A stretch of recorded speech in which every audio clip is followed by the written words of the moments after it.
Why am I the one doing this? I'm a nobody. Nobody's going to listen to me.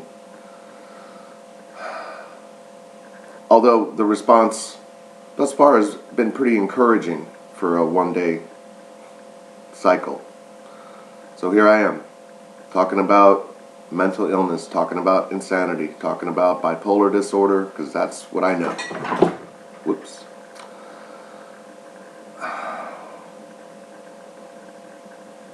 But why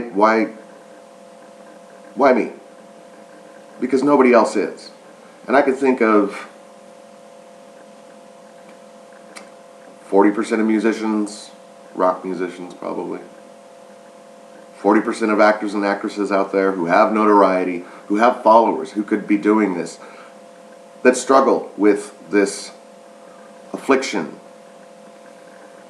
I don't like making it sound like it's so bad because it's who I am, and I am not an affliction.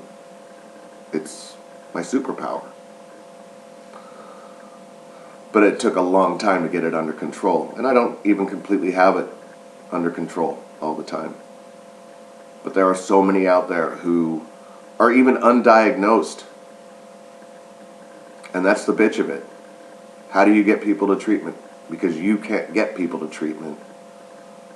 People are generally forced into treatment. Nobody goes out and seeks it. When my awareness began about my disorder, I was forced into treatment. And it took me 5 years to even accept that this is a part of me. And that my delusions of grandeur that seemed possible to me were way off the rails a lot of the times. And followed by weeks and months of depression where I couldn't even get out of bed, couldn't even leave the house.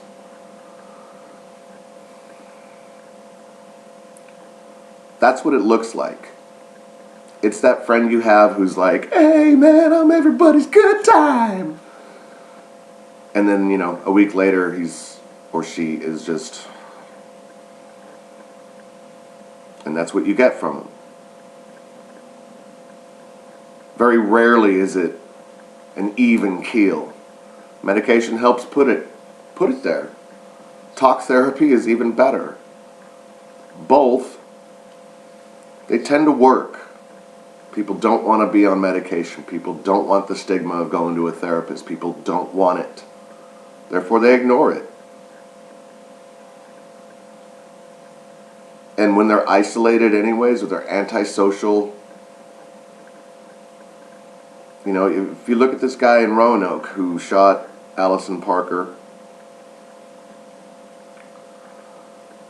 you look at the way he was living, because they went through his apartment today and I saw some footage, and it's just, this guy had a cave. And it was a temple of narcissism to himself, because he felt like not only the world owed him, but the world owed him fame. And when you feel like the world owes you fame, like you are destined for fame, and you don't get it, then they can get into that mindset of, well, then I'll go for infamy. Not even realizing the distinction. I mean, there's one thing to be famous for being a really good reporter. It's another thing for being famous for shooting a really good reporter. It's that madness, it's that confusion. And with my last minute here today,